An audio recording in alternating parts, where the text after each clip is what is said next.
Tácticas de choque. Un podcast contra casi todo y contra casi todos.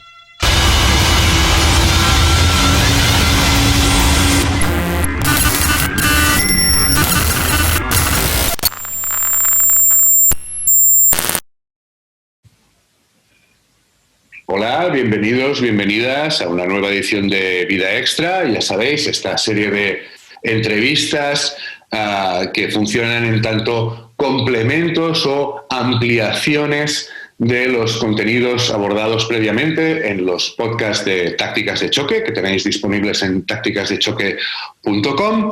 Y hoy es un auténtico placer, porque además yo he sido muchos años seguidor de este caballero que hoy nos acompaña.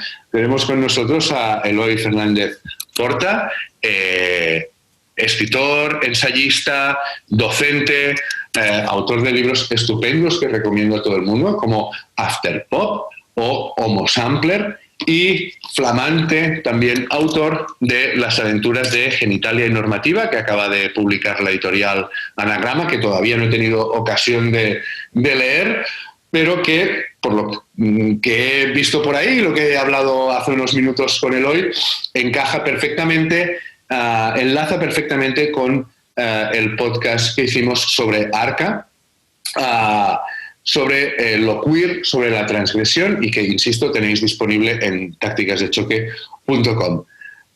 Eloy, ¿qué tal? ¿Cómo estás?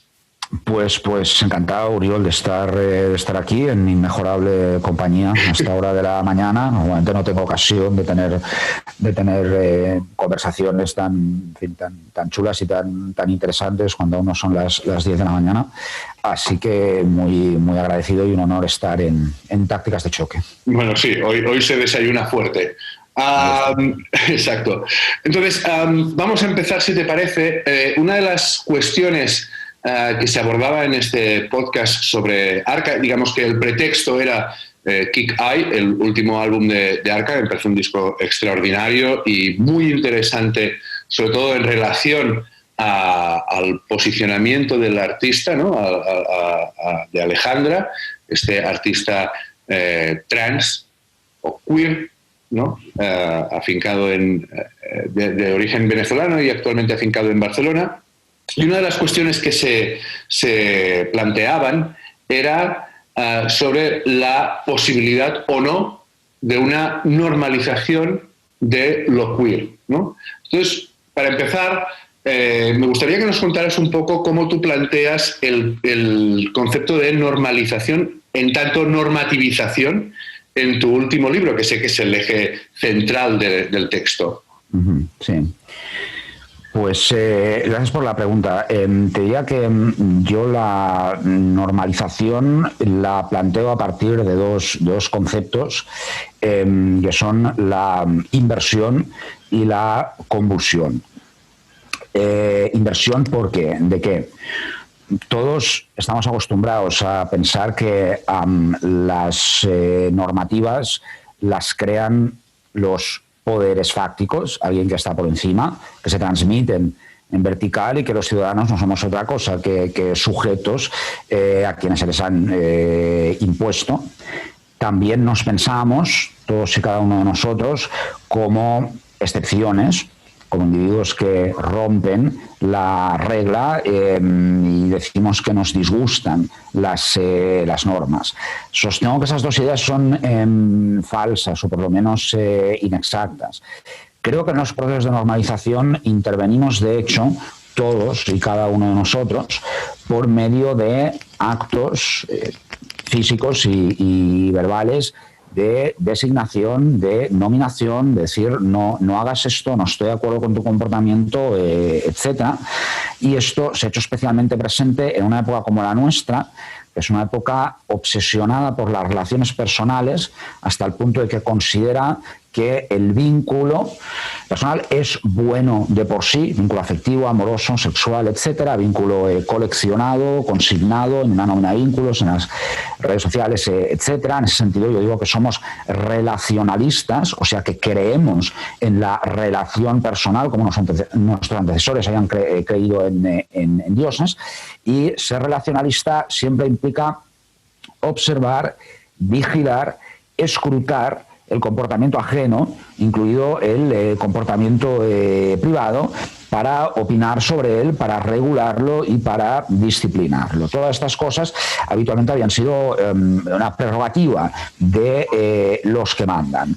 Hoy, es triste la verdad, pero hay que echarlo de la boca, somos nosotros quienes la estamos creando, como se pueden comprobar en las redes cada día de Dios, en que no tiene que intervenir Pedro Sánchez para que alguien sufra un linchamiento, para que un comportamiento sea juzgado inmoral, y ya nos lo hacemos nosotros mismos. Estamos en una época del do it yourself, pero del do it yourself de las normas. Y es un do-it-yourself compulsivo y convulsivo. Y aquí el segundo término, porque todo este comportamiento es feroz y lo realizamos a veces en modo de horda digital. No solo los trolls, no solo los bots, no solo los haters, es un comportamiento generalizado. Y la norma, que parece tan fría, tan rígida, que parece que está escrita en mármol, es de hecho el resultado de un temblor, de un movimiento convulsivo que nos lleva a prohibir, a impedir y, esto es más importante aún, a vincularnos entre nosotros en tanto que policías vigilantes del comportamiento ajeno. Y este es el régimen de la norma y de la transgresión que yo propongo. Claro, en este sentido es interesante cómo, como tú bien sabes, el término queer tiene un largo recorrido del idioma inglés, ya aparece en Alicia en el País de las Maravillas, por ejemplo, ¿no? Cuando dicen aquello de qué extraño que un conejo te diga lo que tienes que hacer, creo que es how queer, ¿no? Digamos, de hecho, recuerdo una cosa que siempre me ha hecho mucha gracia. La primera vez que vi una traducción al catalán, en este caso, del queer de William Burroughs, el título era Diferente. ¿No? Sí, la traducción de Edición 62, sí. Exacto. Entonces sí me hizo mucha gracia porque, claro, yo en esa época ya asociaba queer a un cierto posicionamiento, digamos, a un tipo de sexualidad, ¿no? Entonces me sorprendió mucho esto de diferente.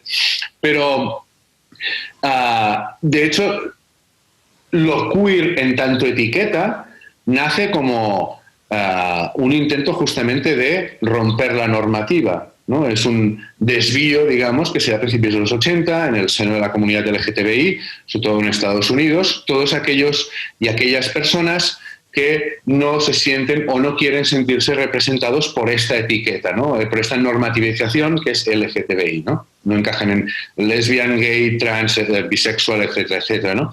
Por tanto, no deja de ser paradójico que la nueva etiqueta, es decir, es una antietiqueta en tanto que plantea una antipauta el término queer. Y hoy día sí que ya se ha establecido como una pauta normativizada, entendemos. ¿O no? Pregunto. Pues mira, claro, hay muchas cuestiones en esto que tú planteas. Por una parte, creo que nunca deja de existir una dinámica entre lo normativo y lo excepcional. Lo excepcional tiene distintos nombres y esos nombres irán cambiando. Y como tú has señalado, la palabra queer no significa hoy en día lo mismo que significaba cuando en los 50 Burroughs escribe su primera novela. Por tanto, cuando observamos que algunas modalidades de cultura queer han accedido al mainstream, eso, tal como yo lo entiendo, no supone que lo queer como categoría crítica haya sido desactivado, sino que la dinámica entre regla y excepción se ha relocalizado. Y que por tanto ese carácter excepcional hay que buscarlo o sigue latente en otros aspectos, en otros, como por caso la sexualidad lésbica en la tercera edad. Es un tema que está ahí, pero no está ahí porque no lo ves tratado ni siquiera en contextos queer. En algunos sí, claro que sí. Pero vamos, lo que sea, como tú señalabas, normalizado con el término queer es una pequeña parte de la reserva de excepcionalidad. La reserva de excepcionalidad no va a terminar nunca porque es producida junto con la norma. Una segunda cuestión que plantearía es que no le pidamos a los sujetos LGTBI, mucho menos yo como hetero no se lo podría pedir, que sean sujetos revolucionarios que estén destinados a la revolución. Cada cual sabrá. Hay personas que lo son, personas que no. La mayor parte de las personas pasamos por fases de rebelión o revolucionarias y por fases de estabilidad, incluso de conformismo. Digo esto porque ha habido en la tradición de la izquierda cierta tendencia a pedir, incluso a exigir a el homosexual que se convierta en el héroe y si hace falta el mártir de una revolución de los afectos. Esa idea está en Gilles Deleuze y está en algunos otros autores de la filosofía de la diferencia. Yo vigilaría mucho con eso, el deseo de romper con una determinada convención es tan legítimo como el deseo de casarse por la Iglesia si es preciso y tener hijos, ¿no? Y sí, para empezar me lo plantearía así. De hecho, es muy interesante esto que comentas porque se da con prácticamente todas las minorías. Es decir, esta idea de, por ejemplo, las personas racializadas inmediatamente, ¿no?, son, digamos, encajadas en un patrón de comportamiento político en tanto personas racializadas, lo cual no deja de ser una visión completamente condicionada por lo racial, en el fondo. Del mismo modo que concebir a las personas con posiciones afectivas y sexuales, digamos, que difieren de la pauta heteronormativa en tanto potencialmente revolucionarias, también es parte de un prejuicio heteronormativo.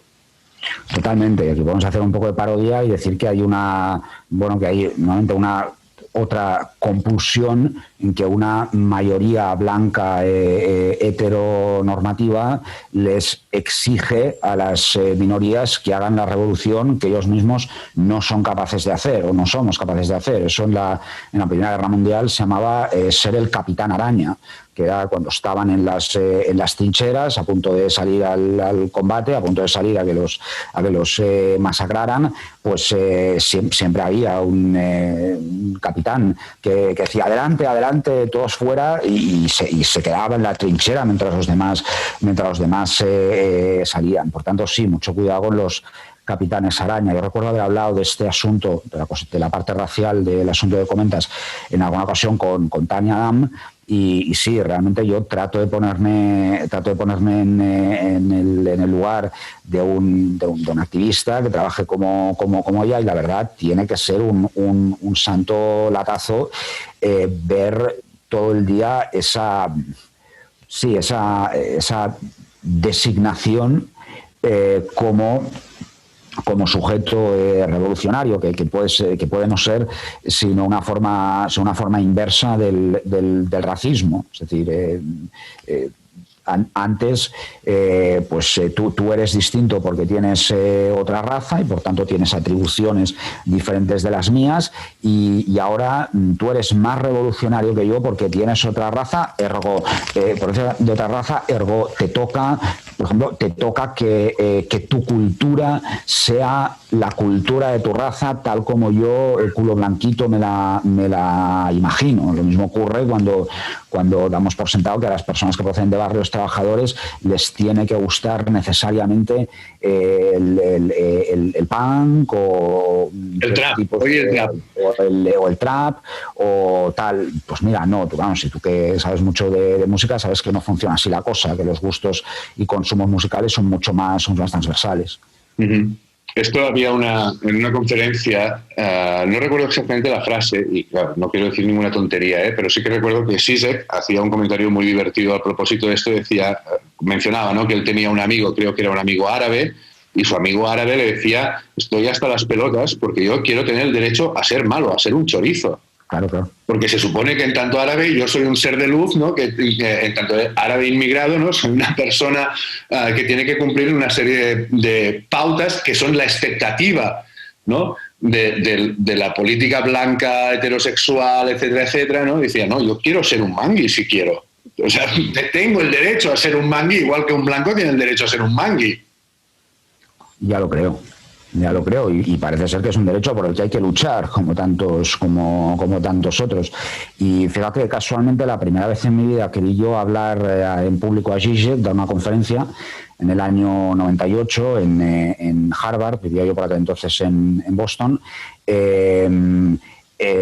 Why Perverts Aren't Subversive Anymore. Ese era el título de la conferencia. Desde el título mismo planteado como una crítica a la Deleuze y Guattari y a la teoría de los cuerpos rizomáticos, máquinas deseantes, etcétera, y en la cual ponía en cuestión la manera en que en algunos pasajes de Mil Mesetas se habla del nómada como ser desterritorializado, por tanto liberado de una serie de cosas que supuestamente a ti y a mí, que somos sedentarios, nos constriñen, etcétera. Y yo decía, bueno, pero esto es una idealización de una situación muy precaria. De los nómadas solo hay una minoría que lo sean por gusto. La mayor parte de ellos han sido arrojados a la carretera. A partir de ahí yo sí tengo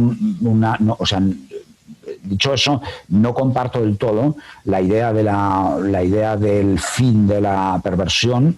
De hecho, Zizek mismo en otras partes de su obra la utiliza. Dice, bueno, el fin es perverso por definición, en tanto que nos enseña a desear. Yo sí que creo que hay nuevamente una dinámica entre versión original y perversión.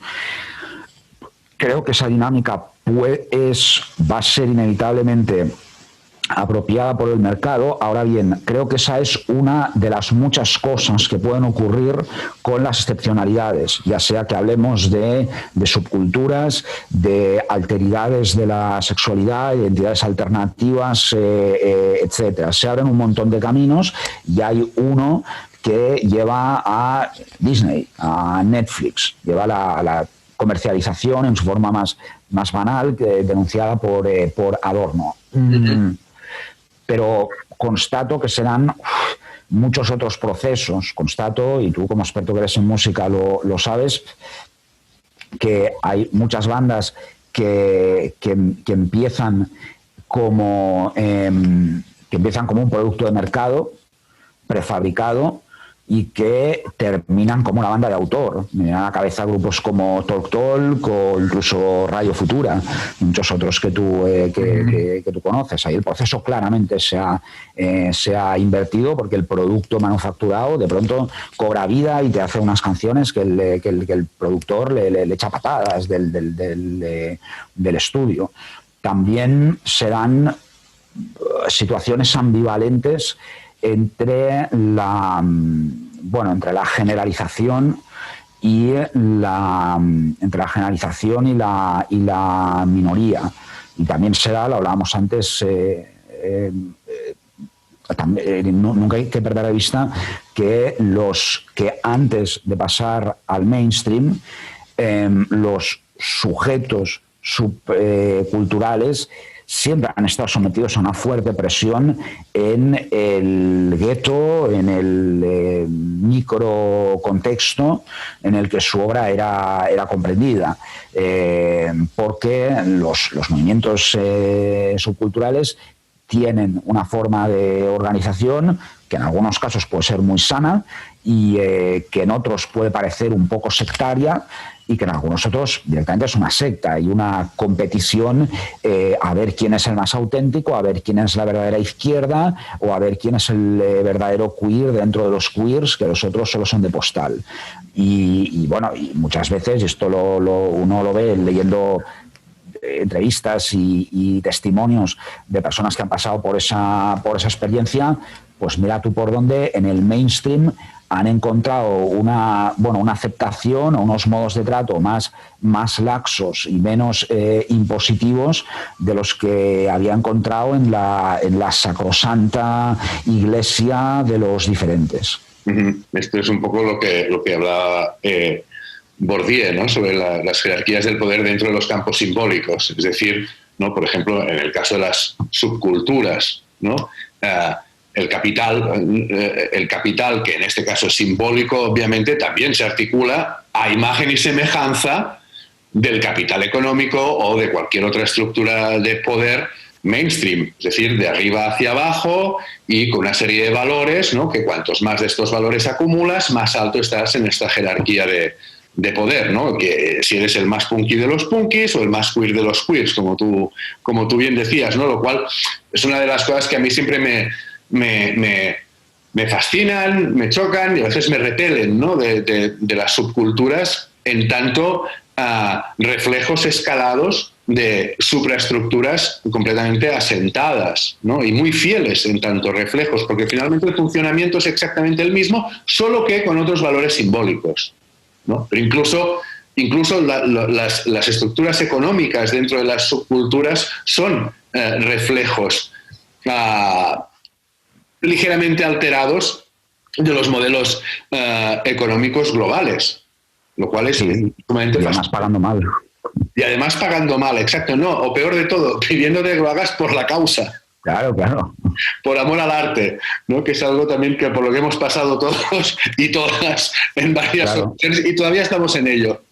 Claro, y además el por la causa es la noción de trabajo voluntario que procede del marxismo-leninismo. Che Guevara tiene varios textos sobre esto, y lo más grave de ese asunto no es que debas hacerlo por la causa, es que, tal como plantea Che Guevara, debes hacerlo gozando y de buenas, porque tú tienes que haber interiorizado que ese trabajo que estás haciendo, como es distinto supuestamente de la explotación capitalista, en realidad solo es un director de una discográfica pequeña que te está explotando, tú debes vivirlo como realización personal, de tal modo que si te da pereza hacer el trabajo no remunerado, eso significa que eres un mal socialista y tienes una mala conciencia. O sea que es todavía más totalitario. Entonces eres un ¿cómo era? Un sellout. Eres un sellout, sí. O un rip-off, que eso también es un término clásico. Un sellout, de who sellout. Y aquí, al hilo de lo que tú comentas, yo voy a hacer una cosa muy fea. Como tú sabes, en la crítica cultural a lo largo del siglo XX, la cultura pop de masas ha sido definida en muchos casos como una modalidad secularizada de la religión, y usando religión de los muchos sentidos que tiene ese término, en el sentido de fe irracional, ortodoxia, falta de reflexión, etcétera. Si es como lo plantean de maneras distintas, pues Adorno o Cortázar de manera más humorística en sus textos sobre cine. Esa idea, que es una idea muy segunda mitad del siglo XX, sigue siendo válida.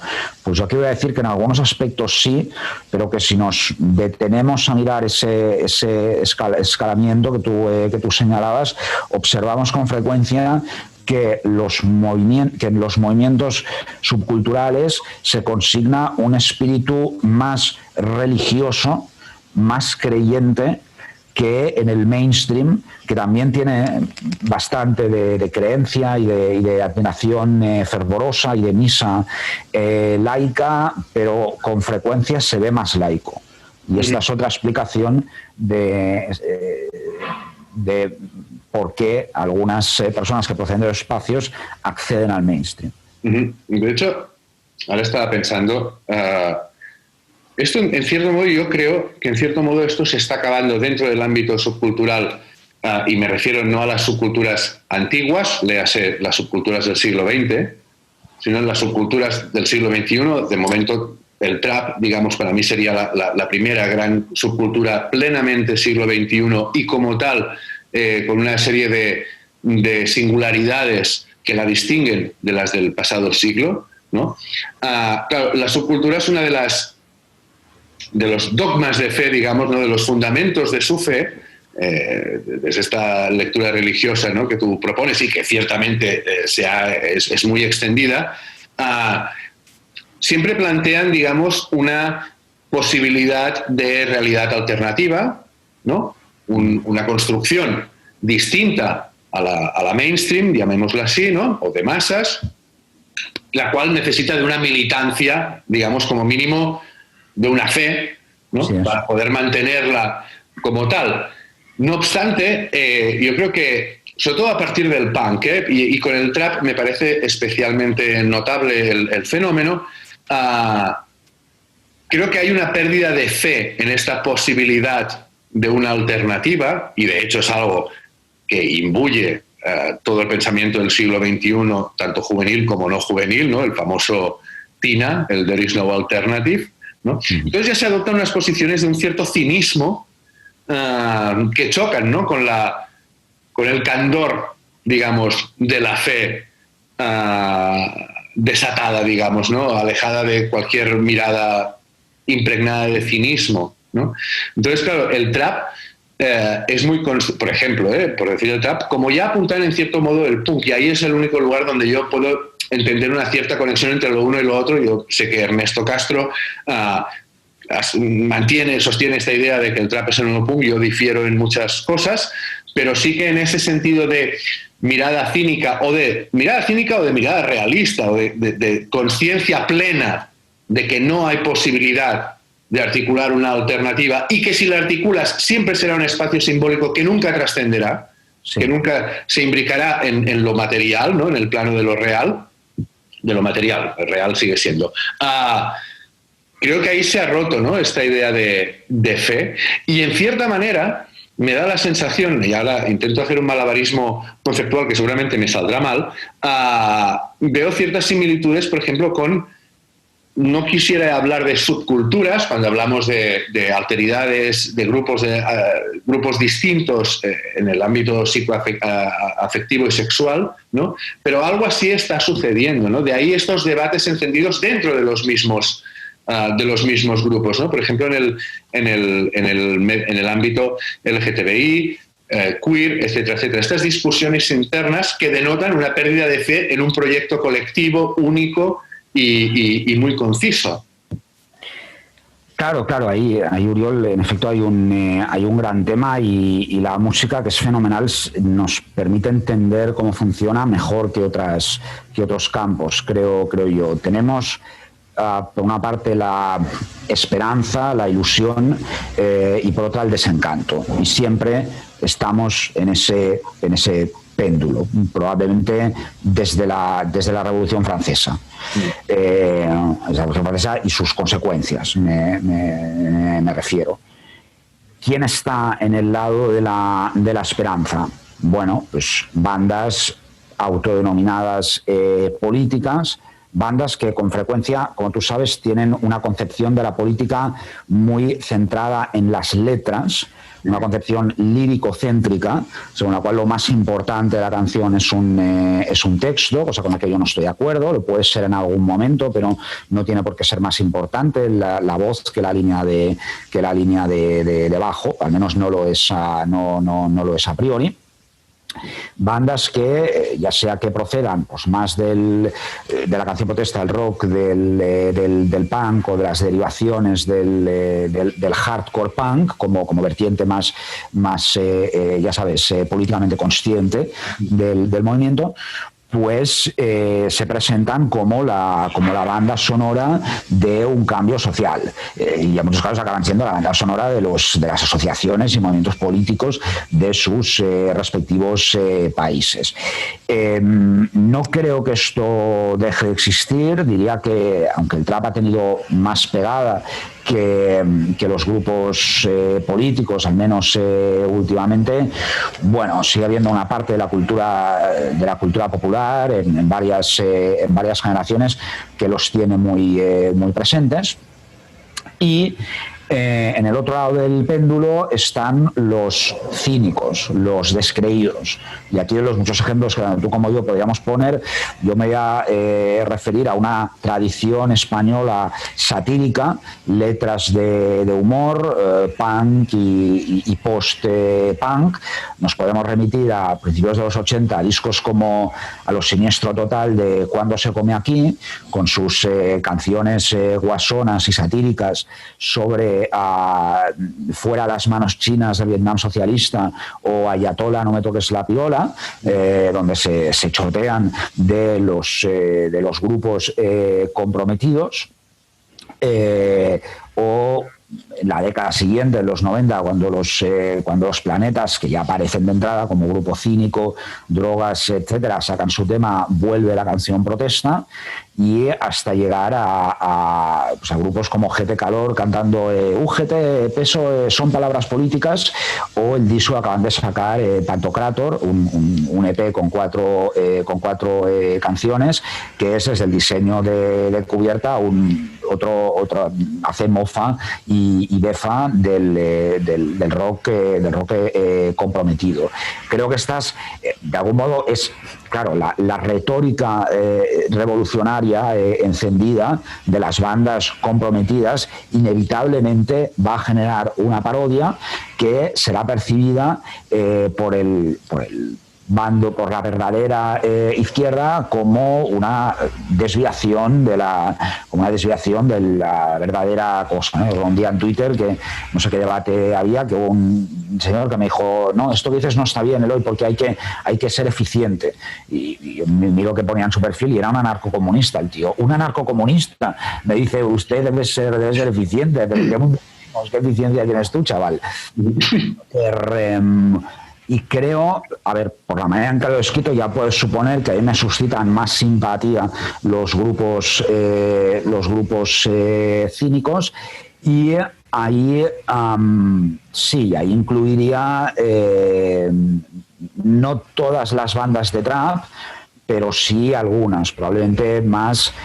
O sea, la actitud cínica que tiene Tangana, no el Tangana del último disco, pero que ha manifestado más en entrevistas sobre el mercado, el sell-out, etcétera, sus discusiones con Young Beef, esa actitud es, o sea, sí que es, no sé yo, esto lo sabe mejor Ernesto, si es el punk contemporáneo, pero sí que tiene un eco de la actitud punk en decir una cosa que está claramente pensada para tocar las narices a la ortodoxia de izquierdas, que eso en efecto es lo que hacía Sid Vicious, es decir, cultura, comida basura, sí, me gusta, comida basura, capitalismo acelerado, sí, mola, acelerémoslo todavía más, cosas que están dichas más a la contra que afirmativamente, y ahí Tangana, o uno de los Tanganas, está en esa vía, y no se puede pasar por alto que estos grupos que estamos diciendo también pasan por distintas épocas, y que, como tú sabes, los Planetas, años después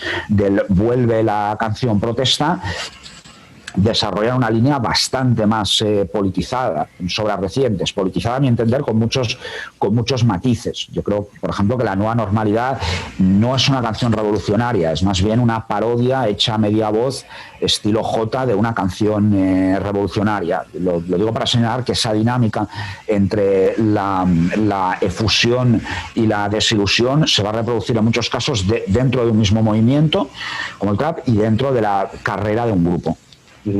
Luego, no te puedo rebatir esto, porque la verdad es que les tengo una gran antipatía a los Planetas de toda la vida. Una banda con la que no puedo. Pero a mí lo que me resulta más interesante es justamente entre estos dos polos opuestos, ¿no? Que uno es reacción al otro, que es, digamos, los motivados y los cínicos, ¿no? Sí. Lo que hay en medio. Bien. Lo que hay en medio, que es precisamente los que no articulan una tesis a partir de lo literario, es decir, de lo textual, sino a partir de lo sonoro, ¿no?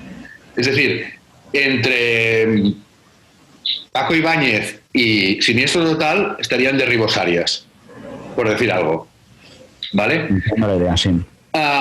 Y en este sentido es una de las cosas por las que yo hablaba con gran entusiasmo en el podcast sobre la música de Arca.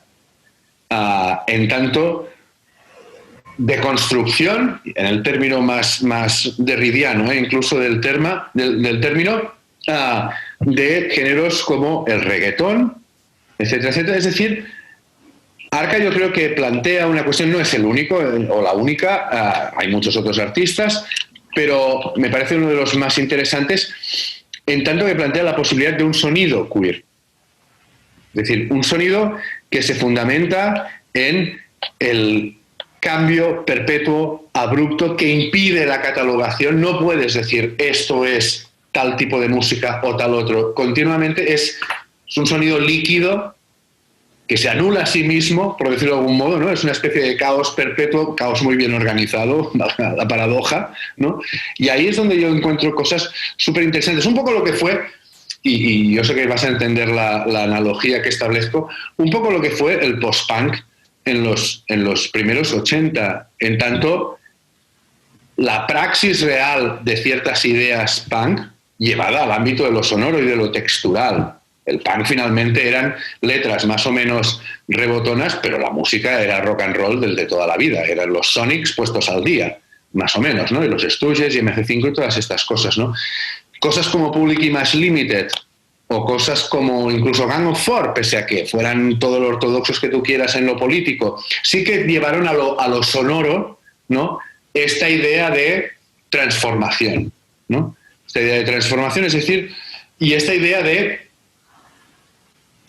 generar algo para que cuesta o costará que sea normalizado, en tanto no existen etiquetas previas en las que pueda encajar. ¿Me explico? Claro, lo que tú planteas es que romper las fronteras entre los géneros musicales y diluirlos en ese magma sonoro que crea Arca es una operación análoga a deconstruir los géneros en biopolítica, en sexualidad. Exacto. Creo que esa idea da mucho juego. Fíjate que la manera en la que describías lo que hace Arca me ha recordado un poco en la manera en que se describió el primer disco de los Avalanches, con esas combinaciones y cambios impensados de muchas modalidades, la mayor parte de ellas del rock, pero otras muy distintas. De Avalanches a lo mejor parecía el primer grupo que sonaba rock, pero que estaba usando las posibilidades de mezcla de la electrónica. Entonces, aquí el término queer creo que lo estamos usando. El término queer se usa en muchas acepciones. En este caso, para designar una operación de contracódigo que procede de las vanguardias. Podríamos decir que es una operación vanguardista sin el sexismo o sin el espíritu falócrata que había en las vanguardias tradicionales. También se podría decir que todo esto que tú comentas es más, de algún modo, no sé si más fácil, pero al menos más plausible de hacer desde la electrónica que desde el rock. Se hace más con una mesa de mezclas que con una banda de rock en un estudio, y aquí es donde podríamos argumentar que la mesa de mezclas siempre fue queer por definición, porque hacía posible e incluso estimulaba la habilidad entre los modos de hacer música y los géneros musicales. Aquí nos podríamos remitir a algunos nombres clásicos recientes, obviamente, de la electrónica, como Wendy Carlos, y entender su operación sobre su operación musical como una deconstrucción física y sonora del género. Y en este caso, además, de Bach. Y de Bach, que no es poco desconstruido. Que no es poco, ambiciosa siempre fue. Sí, claro, me gusta mucho esta idea que planteas, ¿no? De la mesa de mezclas como dispositivo queerizante, por decirlo de algún modo, ¿no? Como mediador, que permite precisamente el construir un discurso, digamos que habría que añadir, yo creo que añadiría quizás el sampler. Sí. En tanto, dispositivo que puede recortar pedazos de distintos discursos para encajarlos por la fuerza muchas veces, ¿no? A través de una serie de dispositivos técnicos que permiten una cierta armonización que no está de natural en los fragmentos que no pueden combinar entre ellos gracias a la intervención del sampler, pueden ser estirados, puestos sobre los mismos patrones rítmicos, etcétera, etcétera, y finalmente encajar, ¿no? Forzar un nuevo discurso encaja mucho con estas ideas de las que estamos hablando, ¿no? Con esta idea de lo queer, etcétera, ¿no? Respecto a lo de Arca, yo me refería también, como te decía, esta idea del requiebro continuo, del cambio súbito y a veces inesperado, ¿no? El disco realmente es una auténtica montaña rusa, ¿no? En el que tú entras ahí y vas pegándote sustos, por decirlo de algún modo, continuamente, ¿no? Que es muy interesante en el sentido de que, claro, es muy fácil establecer una analogía con esta idea de fluidez, de algo que fluye, algo que está continuamente transformándose, ¿no? Y por tanto, digamos, no es susceptible de ser encajado en una categoría estable, ¿no? No puede ser estático, ¿no? Sí. Esto de la canción con muchos cambios, por decirlo pronto y mal, sí da mucho juego. Incluso me está dando que pensar que podríamos diferenciar entre maneras distintas de articular esos cambios. Por ejemplo, para mí una de las cosas sagradas de la historia de la música son los Genesis de la primera época, obviamente los de Peter Gabriel, no los de después. O sea, yo juro sobre el Selling Grand by the Pound y sobre el Supper's Ready. Entonces, siempre que viene el grupo de Musical Box, el grupo de homenaje a Genesis, que hace los espectáculos de rock teatral que hacían, según dice el propio Peter Gabriel, mejor de lo que los hacían ellos, pues Peter Gabriel lleva a su hija a verlos para que viera lo que hacía el charao de su padre de pequeño. Una canción como Supper's Ready, que son 26 minutos, con 6 cambios, bueno, no 6 cambios, 6 secciones, porque es una suite, y con Peter Gabriel disfrazándose de varias cosas, ninguna de ellas heteronormativas, y saliendo disfrazado de flor y diciendo I am a flower. A ver, si eso no es queer, que me digan a mí que es queer. Lo que pasa es que en aquel momento, bueno, sería más bien como glam, o en aquel momento se llama glam sinfónico o rock teatral, pero eso leído con los ojos de ahora está clarísimo lo que es. Y las historias que cuentan en Genesis son historias de dilución y difusión de la identidad y del género. También tiene una canción protagonizada por Tiresias, el adivino, que es el personaje de la mitología griega, que a lo largo de su vida es hombre y pasa por los dos géneros. Es hombre y mujer. Y eso, pues sí, puede ser claramente un antecedente, aunque el rock sinfónico, pues hoy en día, en fin, no sea el género de referencia, por decirlo suavemente. Está clarísimo que hay un antecedente de estas prácticas que tú señales.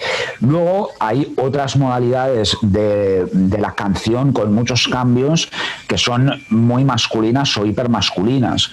Pienso en el math rock, pienso en pues sí, un género basado en el virtuosismo guitarrero y una especie de vuelta a las raíces del rock, grupos con batería y guitarra y ya está, no hace falta nada más, y que es, bueno, otro intento más de salvar el rock de las instancias de comercialización, haciendo canciones instrumentales ahí de 8 minutos, pero con grupos que significativamente son todo tíos y que es sí, que para mí es para mí es claramente un código de masculinidad. Hay muy pocas mujeres metidas en el mundo más rock, aparte de Marnie Stern, y es un género que nos llega mucho más a los tíos mayoritariamente, en parte por el asunto virtuosismo guitarrero, ¿no? O sea, yo creo que da mucho de sí lo que tú comentabas sobre los cambios.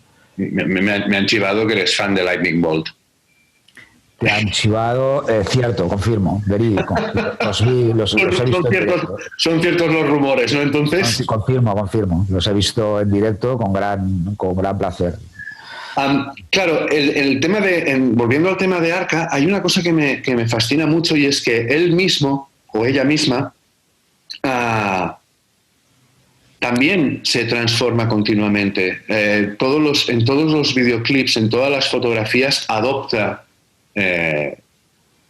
Y estoy pensando, me sabe mal, porque odio profundamente a Genesis, como comprenderás, pero estoy pensando en las pintas de Peter Gabriel, como tú decías, y sí que es verdad que hay una cierta similitud, ¿no?, en este adoptar personalidades distintas en cada tema, incluso dentro del mismo tema, ¿no?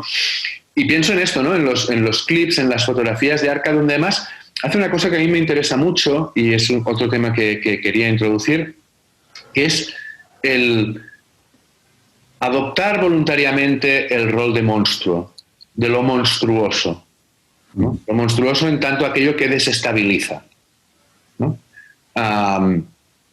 Que es una constante, ¿no?, en la historia de la cultura, y que siempre se ha empleado precisamente pues como la fealdad, ¿no? Hay Umberto Eco, ¿no? Y un libro estupendo sobre la historia de la fealdad que salió recientemente, muy interesante, creo que era en Turner, no recuerdo exacto. Son la monstruosidad, la fealdad, el feísmo, que aquí hay un punto muy interesante, es decir, cuando adoptas la fealdad conscientemente porque sabes la carga transgresora que tiene la vindicación de la fealdad, ¿no? La monstruosidad, la fealdad como lugares extraños, lugares entendidos como peligrosos, como distintos, ¿no?, donde convergen toda una serie de ideas que no encajan, ¿no?, en el pensamiento normativo, ¿no? Y es una de las cosas que a mí me interesa mucho, por ejemplo, volviendo al tema de lo queer, cuando lo queer se ampara consciente y voluntariamente en su propia monstruosidad, en una monstruosidad buscada. Diría que al hacer eso, en las versiones más incisivas de la teoría queer, como la de Lee Edelman o el texto más reciente de Paul Preciado, diría que se ampara en una cierta tradición de vanguardia o de transvanguardia que siempre ha defendido lo monstruoso, también llamado lo teratológico, y que se ha interesado por las formas físicas y textuales que suscitan sorpresa, extrañeza, terror o que siembran el caos. Ahí estamos hablando de una estética de los sentimientos extremos y de lo que tradicionalmente se había llamado las pasiones negativas, lo que no son las pasiones templadas. Y ahí, en efecto, vuelve a haber una es una conexión muy interesante entre la valorización de la fealdad, también de la fealdad estética, de lo mal hecho a posta, y la valorización de la alteridad, digamos, en movimientos subculturales y queer. Aquí volvería a hablar de cómo el pensamiento queer se ha apropiado de, más que apropiarse, o se ha resignificado una serie de cosas a las que llamamos de otra manera o veíamos de otro modo, o sea, al punto de generalizar su punto de vista, porque cuando decimos que lo queer se generaliza, eso también implica cosas como, por ejemplo, cuando Jacques Halberstam habla del arte queer del fracaso, cuando dice que el sujeto queer siempre fracasa al tratar de cumplir con un ideal de la norma corporal, de la norma biopolítica. Esa idea podemos extrapolarla a la vida heterosexual, esto asumiendo que todos y cada uno de nosotros falla en su intento de corporizar el hombre con H mayúscula o la mujer con M mayúscula. Y esto Halberstam también lo decía que las mujeres heterosexuales no son idénticas a sí mismas, también están inevitablemente pendientes de ciertos modelos con los que no van a poder cumplir. De aquí el Everybody's Gay de Kurt Cobain. No todo el mundo es queer de la misma manera. Como señalo en algún momento de las aventuras de genitalia normativa, en relación con la norma hay distintos modos de diferenciarse. Hay fracasos calamitosos, hay fracasos que llevan al suicidio, hay desastres, y luego hay también pequeños errores y gazapos.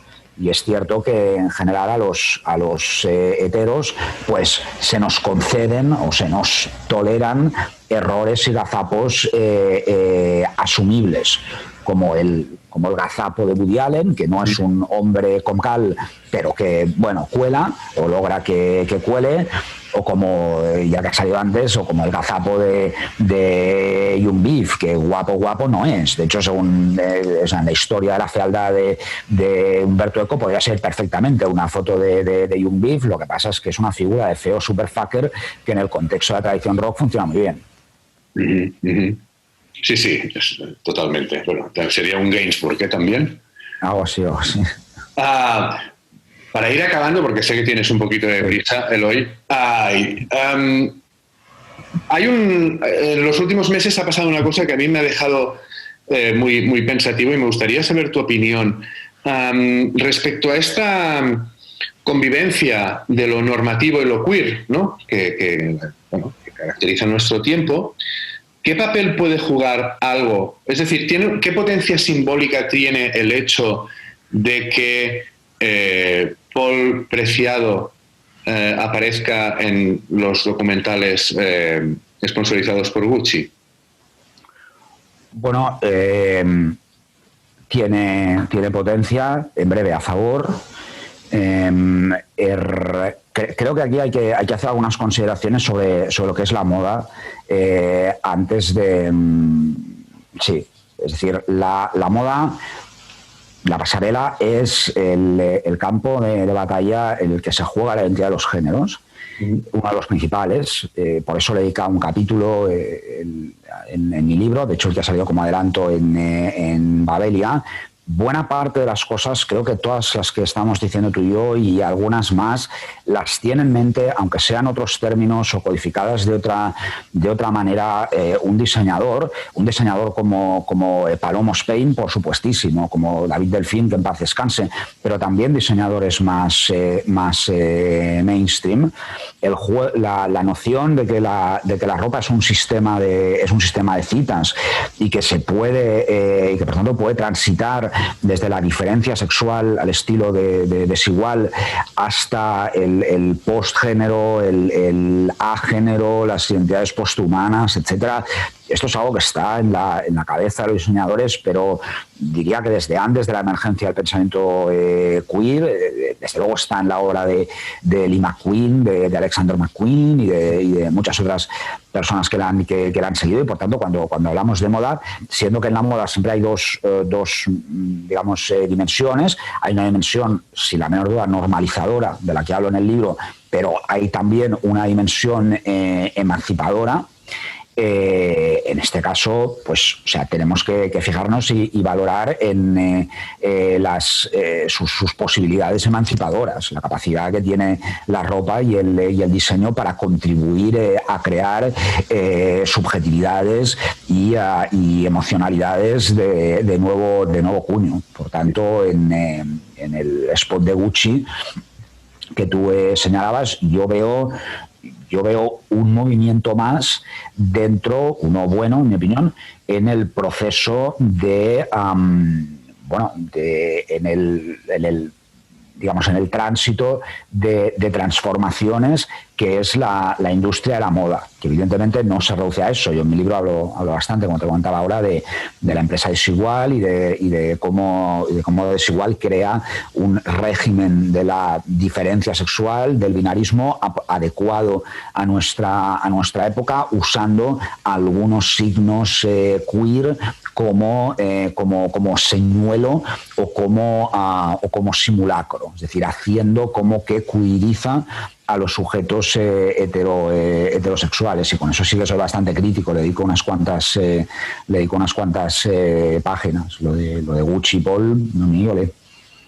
Claro, es lo que decías de desigual, que decía Baudrillard, ¿no? La cuestión es que parezca ser lo que no es. Ahí es un gran tema de la moda, sí. George Simmel también hablaba en esos términos, sí. Bueno, vamos a dejarlo aquí porque sé que tienes un poquito de prisa, Eloy. Te agradezco muchísimo este rato que nos has dedicado. A los y las que nos estáis viendo, recordaros que hemos estado hablando con Eloy Fernández Porta a propósito de este podcast que hicimos sobre Arca, que tenéis disponible en nuestra web, en tácticasdechoque.com. De nuevo, agradecerle a Eloy este tiempo mañanero, además, este desayuno neuronal que hemos tenido aquí los dos juntos. Y a los demás... Desayuno. Exacto. Desayuno internacional. Correcto, continental. Y a los demás, desearos mucha suerte, cuidaros y nos reencontramos en breve. Hasta luego. Muchas gracias, Oriol. Hasta luego.